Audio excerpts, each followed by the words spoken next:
আসসালামু আলাইকুম রহমতুল্লাহ। স্মার্ট ক্লাসরুমে আপনাদেরকে স্বাগত। আরেকটি গুরুত্বপূর্ণ অঙ্ক নিয়ে উপস্থিত হয়েছি। এই অঙ্কগুলো, এই নিয়মের অঙ্ক বিসিএস সহ বিভিন্ন চাকরির পরীক্ষায় বারংবার আসতে থাকে। এই অঙ্কটা এসেছিল মাদকদ্রব্য নিয়ন্ত্রণ অধিদপ্তরে 2020 সালে। আসুন এই অঙ্কগুলো মাত্র 10 সেকেন্ডে কিভাবে সমাধান করবেন সেই পদ্ধতিটা আমরা শিখে নিই। কি বলেছে? ক এর মাসিক আয় ও ব্যয়ের অনুপাত 4:3। তার মাসিক সঞ্চয় এবং আয়ের কত শতাংশ? অর্থাৎ তার মাসিক সঞ্চয়, অর্থাৎ 4 টাকা আয় করে 3 টাকা ব্যয় করে। কি বলছে? আয় ও ব্যয়ের অনুপাত 4:3। তার মানে 4 টাকা আয় করে, ব্যয় করে 3 টাকা। তাহলে সঞ্চয় থাকে কত? 1 টাকা। কি বলছে? তার সঞ্চয় এবং আয়ের কত শতাংশ? সঞ্চয় কয় টাকা সঞ্চয় করে, সেই সঞ্চয় তার আয় যে কয় টাকা করে তার কত শতাংশ, এটা হলো বুঝতে হবে প্রথম। তাহলে আসেন, অঙ্কটা হলো যে আয় করে কয় টাকা? 4 টাকা, ব্যয় কত? 3 টাকা, থাকে কত?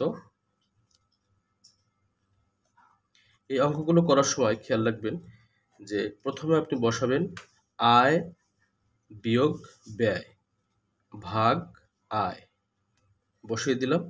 এরপরে শতকরা যে বলছে, এজন্য সরাসরি 100 দিয়ে গুণ করে দেন। আচ্ছা, তাহলে পরের লাইন কি হলো?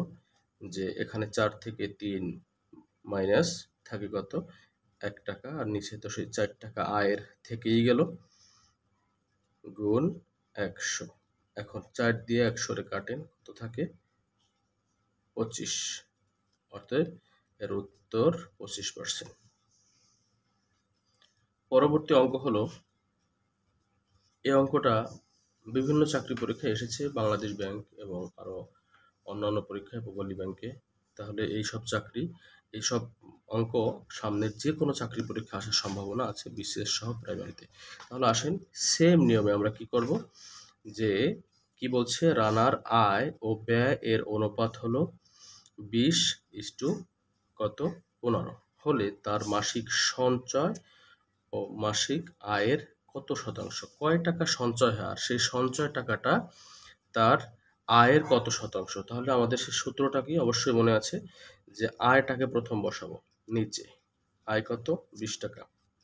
এখন আমাদের কি ছিল? আয় থেকে ব্যয়কে বিয়োগ করতে হবে। আয় কত? 20 টাকা, ব্যয় 15 টাকা। ব্যাস, অঙ্ক হয়ে গেছে। এখন গুণ দিতে হবে শুধু এই 100 দিয়ে। কেন গুণ দিলাম? কারণ শতাংশ বলছে, আমাদেরকে শতাংশ বের করতে হবে। তাহলে আসুন, পরের লাইন কি হয়? পরের লাইন হলো, এখানে 20 থেকে 15 বিয়োগ থাকে কত? 5, আর নিচে সেই 20, আবার গুণ 100। এখন 20 দিয়ে 100 রে কাটলে কত হয়? 5। 5 পাশে কত হয়? 25%। কত হয় উত্তর? ক নাম্বার। তাহলে এই নিয়মটা যদি শুধু মাথায় থাকে, এই আয় ব্যয়ের অনুপাত, সঞ্চয়ের কত শতাংশ, এই ধরনের যত অঙ্ক আছে মাত্র 10 সেকেন্ডে আমরা সমাধান করতে পারবো। Thank you, thanks for watching my video.